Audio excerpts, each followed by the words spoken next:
Looking back now on all previous attempts to discover the principle of morality, we need not wonder why they all failed. It was seen that man was bound to laws by duty, but it was not observed that the laws to which he is subject are only those of his own giving, though at the same time they are universal, and that he is only bound to act in conformity with his own will, a will, however, which is designed by nature to give universal laws. For when one has conceived man only as subject to a law no matter what, then this law required some interest, either by way of attraction or constraint, since it did not originate as a law from his own will, but this was according to a law obliged by something else to act in a certain manner. Now by this necessary consequence, all the labor spent in finding a supreme principle of duty was irrevocably lost. For men never elicited duty, but only necessity of acting from a certain interest. Whether this interest was private or otherwise, in any case, the imperative must be conditional, and could not by any means be capable of being a moral command. I will therefore call this the principle of autonomy of the will, in contrast with every other which I accordingly reckon as heteronomy.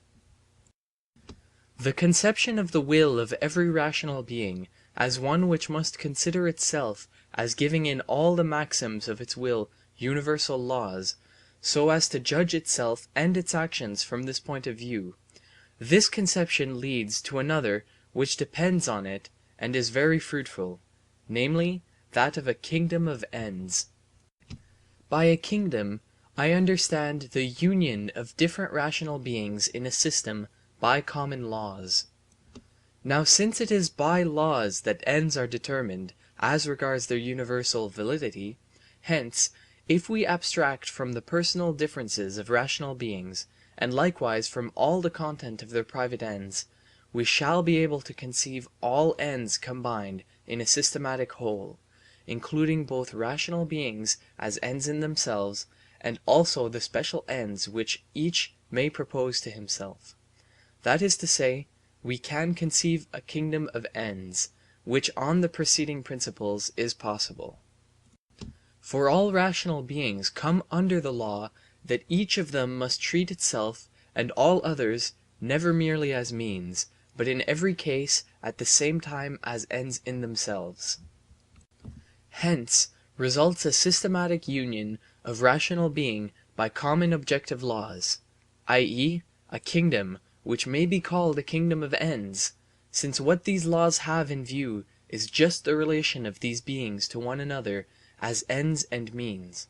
It is certainly only an ideal.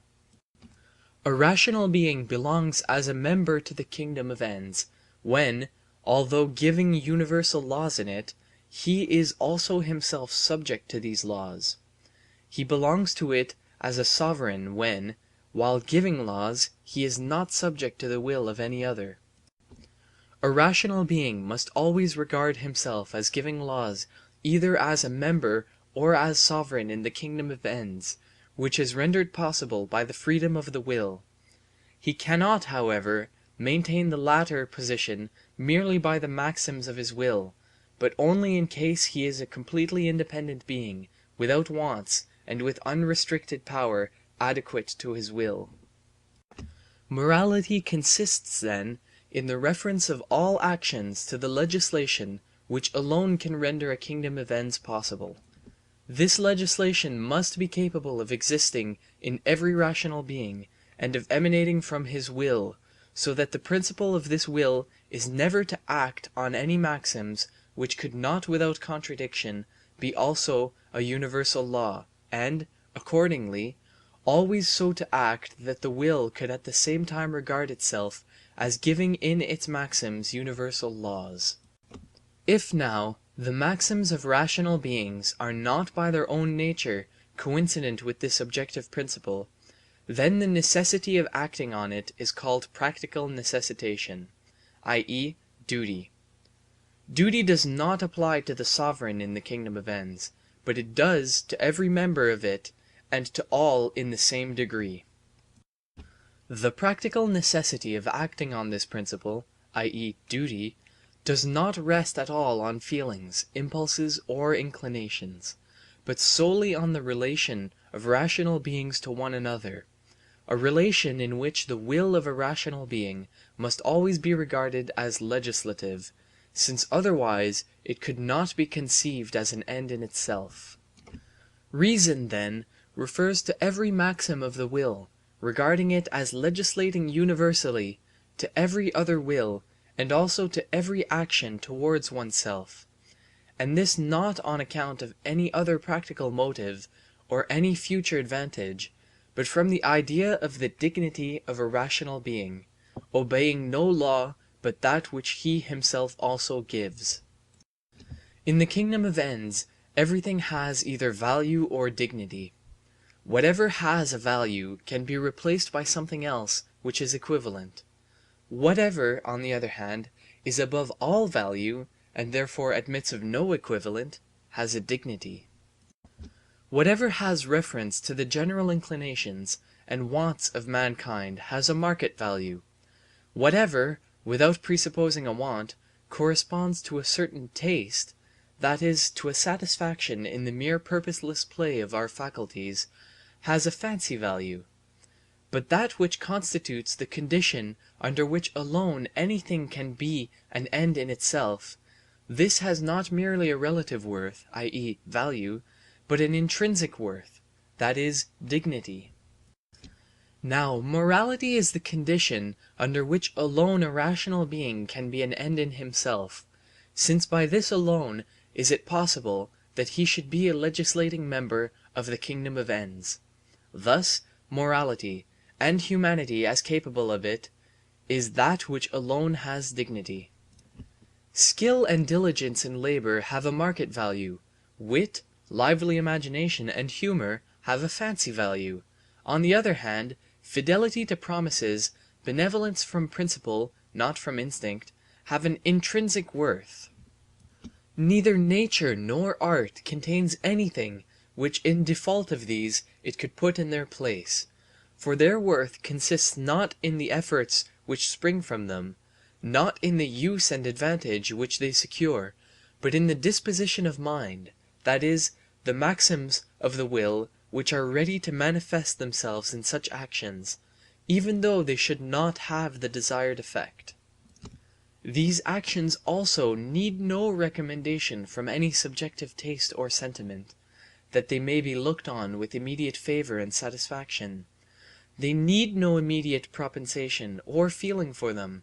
They exhibit the will that performs them as an object of an immediate respect, and nothing but reason is required to impose them on the will, not to flatter it into them, which, in the case of duties, would be a contradiction.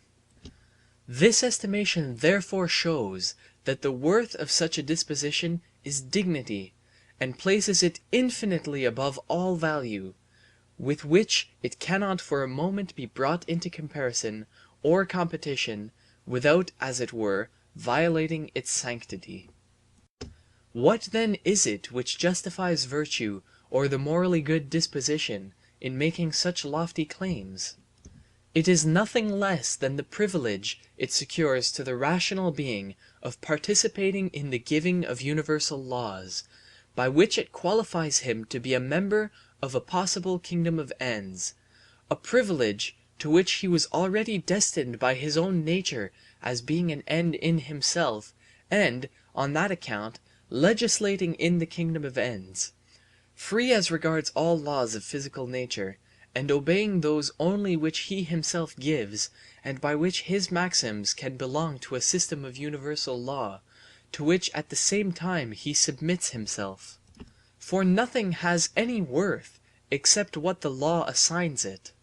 Now the legislation itself, which assigns the worth of everything, must for that very reason possess dignity, that is, an unconditional, incomparable worth, and the word respect alone supplies a becoming expression for the esteem which a rational being must have for it.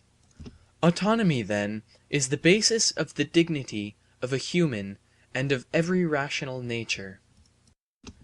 The three modes of presenting the principle of morality that have been adduced are at bottom only so many formulae of the very same law, and each of itself involves the other two. There is, however, a difference in them, but it is rather subjectively than objectively practical, intended namely to bring an idea of the reason nearer to intuition, by means of a certain analogy, and thereby nearer to feeling. All maxims, in fact, have 1. A form consisting in universality, and in this view the formula of the moral imperative is expressed thus, that the maxims must be so chosen as if they were to serve as universal laws of nature. 2. A matter, namely an end, and here the formula says that the rational being, as it is an end in its own nature and therefore an end in itself, must in every maxim serve as the condition limiting all merely relative and arbitrary ends. 3. A complete characterization of all maxims by means of that formula, namely, that all maxims ought by their own legislation to harmonize with a possible kingdom of ends as with a kingdom of nature. There is a progress here in the order of the categories of unity, of the form of the will, its universality, plurality of the matter, the objects, i.e. the ends, and totality of the system of these. In forming our moral judgment of actions, it is better to proceed always on the strict method, and start from the general formula of the categorical imperative. Act according to a maxim which can at the same time make itself a universal law. If, however, we wish to gain an entrance for the moral law, it is very useful to bring one and the same action under the three specified conceptions, and thereby, as far as possible, to bring it nearer to intuition. Footnote: Teleology considers nature as a kingdom of ends. Ethics regards a possible kingdom of ends as a kingdom nature. In the first case, the kingdom of ends is a theoretical idea, adopted to explain what actually is. In the latter, it is a practical idea, adopted to bring about that which is not yet, but which can be realized by our conduct, namely, if it conforms to this idea. End of footnote. We can now end where we started at the beginning, namely, with the conception of a will unconditionally good. That will is absolutely good which cannot be evil. In other words, whose maxim, if made a universal law, could never contradict itself. This principle, then, is its supreme law. Act always on such a maxim as thou canst at the same time will to be a universal law. This is the sole condition under which a will can never contradict itself, and such an imperative is categorical. Since the validity of the will as a universal law for possible actions is analogous to the universal connection of the existence of things by general laws, which is the formal notion of nature in general, the categorical imperative can also be expressed thus: act on maxims which can at the same time have for their object themselves as universal laws of nature. Such then is the formula of an absolutely good will. Rational nature is distinguished from the rest of nature by this, that it sets before itself an end. This end would be the matter of every good will. But since in the idea of a will there is absolutely good without being limited by any condition of attaining this or that end, we must abstract wholly from every end to be effected, since this would make every will only relatively good. It follows that in this case the end must be conceived not as an end to be effected, but as an independently existing end. Consequently, it is conceived only negatively, i.e., as that which we must never act against, and which therefore must never be regarded merely as means, but must in every volition be esteemed as an end likewise. Now this end can be nothing but the subject of all possible ends, since this is also the subject of a possible absolutely good will. For such a will cannot without contradiction be postponed to any other object. The principle, so act in regard to every rational being, thyself and others, that he may always have place in thy maxim as an end in himself, is accordingly essentially identical with this other. Act upon a maxim which at the same time involves its own universal validity for every rational being. For that in using means for every end I should limit my maxim by the condition of its holding good as a law for every subject, this comes to the same thing as that the fundamental principle of all maxims of action must be that the subject of all ends, i.e., the rational being himself, be never employed merely as means, but as the supreme condition restricting the use of all means, that is, in every case as an end likewise. It follows incontestably that, to whatever laws any rational being may be subject, he being an end in himself must be able to regard himself as also legislating universally in respect of these laws, since it is just this fitness of his maxims for universal legislation that distinguishes him as an end in himself. Also, it follows that this implies his dignity, prerogative, above all mere physical beings, that he must always take his maxims from the point of view which regards himself and, likewise, every other rational being as law-giving beings, on which account they are called persons.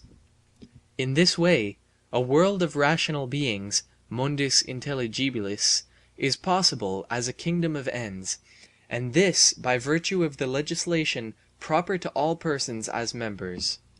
Therefore every rational being must so act as if he were by his maxims in every case a legislating member in the universal kingdom of ends.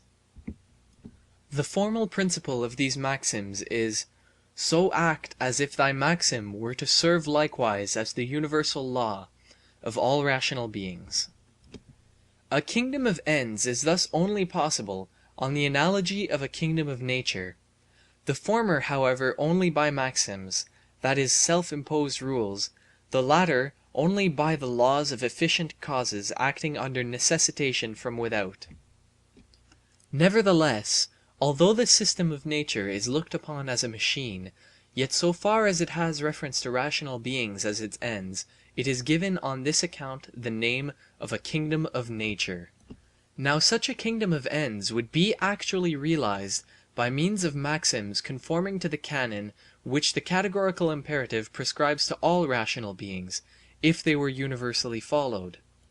But although a rational being, even if he punctually follows this maxim himself, cannot reckon upon all others being therefore true to the same, nor expect that the kingdom of nature and its orderly arrangements shall be in harmony with him as a fitting member, so as to form a kingdom of ends to which he himself contributes, that is to say, that it shall favor his expectation of happiness, still that law act according to the maxims of a member of a merely possible kingdom of ends legislating in it universally, remains in its full force, inasmuch as it commands categorically.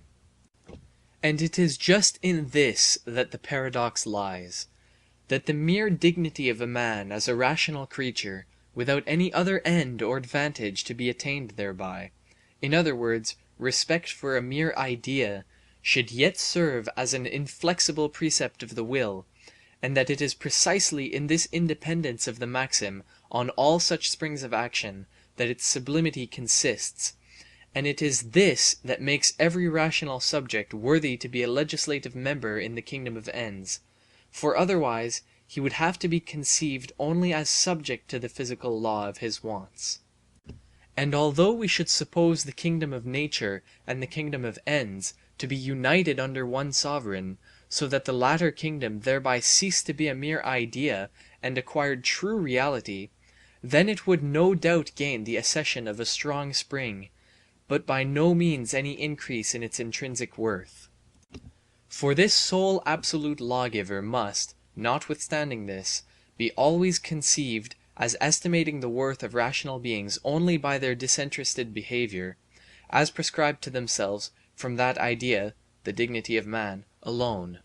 The essence of things is not altered by their external relations, and that which, abstracting from these, alone constitutes the absolute worth of a man, is also that by which he must be judged, whoever the judge may be, and even by the Supreme Being. Morality, then, is the relation of actions to the relation of actions' will, that is, to the autonomy of potential universal legislation by its maxims. An action that is consistent with the autonomy of the will is permitted, one that does not agree therewith is forbidden. A will whose maxims necessarily coincide with the laws of autonomy is a holy will, good absolutely. The dependence of a will not absolutely good on the principle of autonomy, moral necessitation, is obligation. This, then, cannot be applied to a holy being.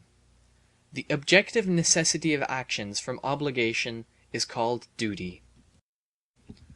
From what has just been said, it is easy to see how it happens that, although the conception of duty implies subjection to the law, we yet ascribe a certain dignity and sublimity to the person who fulfills all his duties. There is not, indeed, any sublimity in him, so far as he is subject to the moral law, but inasmuch as in regard to that very law he is likewise a legislator, and on that account alone subject to it, he has sublimity. We have also shown above that neither fear nor inclination, but simply respect for the law, is the spring which can give actions a moral worth. Our own will, so far as we suppose it to act only under the condition that its maxims are potentially universal laws, this ideal will which is possible to us is the proper object of respect, and the dignity of humanity consists just in this capacity of being universally legislative, though with the condition that it is itself subject to this same legislation. The autonomy of the will as the supreme principle of morality. Autonomy of the will is that property of it by which it is a law to itself, independently of any property of the objects of volition. The principle of autonomy then is, always so to choose that the same volition shall comprehend the maxims of our choice as a universal law. We cannot prove that this practical rule is an imperative, i.e., that the will of every rational being is necessarily bound to it as a condition, by a mere analysis of the conceptions which occur in it, since it is a synthetical proposition. We must advance beyond the cognition of the objects to a critical examination of the subject, that is, of the pure practical reason, for this synthetic proposition which commands apodictically must be capable of being cognized wholly a priori. This matter, however, does not belong to the present section. But that the principle of autonomy in question is the sole principle of morals can be readily shown by a mere analysis of the conceptions of morality. For this analysis we find that its principle must be a categorical imperative, and that what this commands is neither more nor less than this very autonomy. Heteronomy of the will as the source of all spurious principles of morality.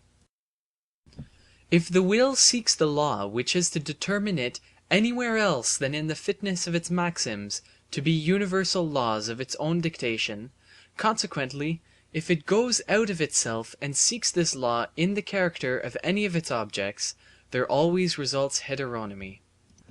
The will in that case does not give itself the law, but it is given by the object through its relation to the will.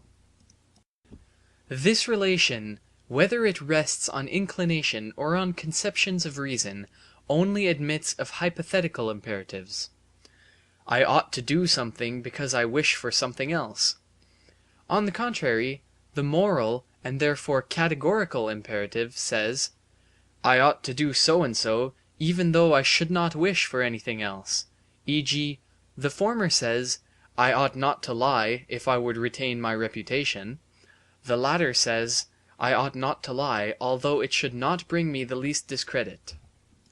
The latter, therefore, must so far abstract from all objects that they shall have no influence on the will, in order that practical reason, will, may not be restricted to administrating an interest not belonging to it, but may simply show its own commanding authority as the supreme legislation. Thus, e.g., I ought to endeavor to promote the happiness of others, not as if its realization involved any concern of mine, whether by immediate inclination or by any satisfaction indirectly gained through reason, but simply because a maxim which excludes it cannot be comprehended as a universal law in one and the same volition. Classification of all principles of morality which can be founded on the conception of heteronomy. Here, as elsewhere, human reason in its pure use, so long as it was not critically examined, has first tried all possible wrong ways before it succeeded in finding the one true way. All principles which can be taken from this point of view are either empirical or rational. The former, drawn from the principle of happiness, are built on physical or moral feelings; the latter, drawn from the principle of perfection, are built either on the rational conception of perfection as a possible effect, or on that of an independent perfection, the will of God, as the determining cause of our will. Empirical principles are wholly incapable of serving as a foundation for moral laws. For the universality for which these should hold for all rational beings without distinction, the unconditional practical necessity which is thereby imposed on them, is lost when their foundation is taken from the particular constitution of human nature, or the accidental circumstances in which one is placed.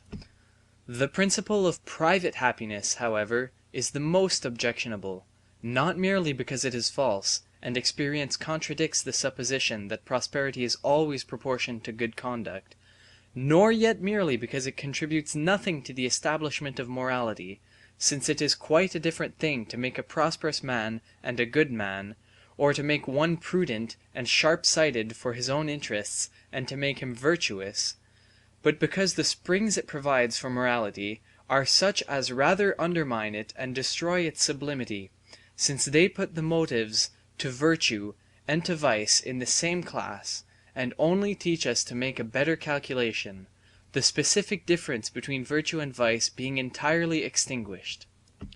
On the other hand, as to moral feeling, this supposed special sense, the appeal to it is indeed superficial when those who cannot think believe that feeling will help them out, even in what concerns general laws, and besides, feelings, which naturally differ infinitely in degree, cannot furnish a uniform standard of good and evil, nor has anyone a right to form judgments for others by his own feelings.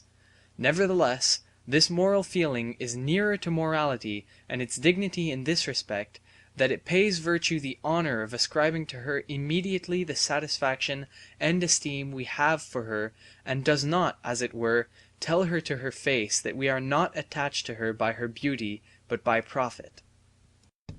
Footnote: I class the principle of moral feeling under that of happiness, because every empirical interest promises to contribute to our well-being by the agreeableness that a thing affords, whether it be immediately and without a view to profit, or whether profit be regarded. We must likewise, with Hutcheson, class the principle of sympathy with the happiness of others under his assumed moral sense. End of footnote. Amongst the rational principles of morality, the ontological conception of perfection, notwithstanding its defects, is better than the theological conception which derives morality from a divine absolutely perfect will. The former is, no doubt, empty and indefinite, and consequently useless for finding in the boundless field of possible reality the greatest amount suitable for us. Moreover, in attempting to distinguish specifically the reality of which we are now speaking from every other, it inevitably tends to turn in a circle and cannot avoid tacitly presupposing the morality which it is to explain. It is nevertheless preferable to the theological view, first, because we have no intuition of the divine perfection, and can only deduce it from our own conceptions, the most important of which is that of morality, and our explanation would thus be involved in a gross circle, And, in the next place, if we avoid this, the only notion of the divine will remaining to us is a conception made up of the attributes of desire, of glory, and domination, combined with the awful conceptions of might and vengeance, and any system of morals erected on this foundation would be directly opposed to morality. However, if I had to choose between the notion of the moral sense and that of a perfection in general, two systems which at least do not weaken morality, although they are totally incapable of serving as its foundation, then I should decide for the latter, because it at least withdraws the decision of the question from the sensibility and brings it to the court of pure reason, and although even here it decides nothing, it at all events preserves the indefinite idea of a will good in itself, free from corruption, until it shall be more precisely defined. For the rest, I think I may be excused here from a detailed refutation of all these doctrines. That would only be superfluous labor, since it is so easy and is probably so well seen even by those whose office requires them to decide for one of these theories, because their hearers would not tolerate suspension of judgment. But what interests us more here is to know what the prime foundation of morality laid down by all these principles is nothing but heteronomy of the will, and for this reason they must necessarily miss their aim. In every case where an object of the will has to be supposed in order that the rule may be prescribed which is to determine the will, there the rule is simply heteronomy. The imperative is conditional, namely, if or because one wishes for this object, one should act so and so. Hence it can never command morality, that is, categorically.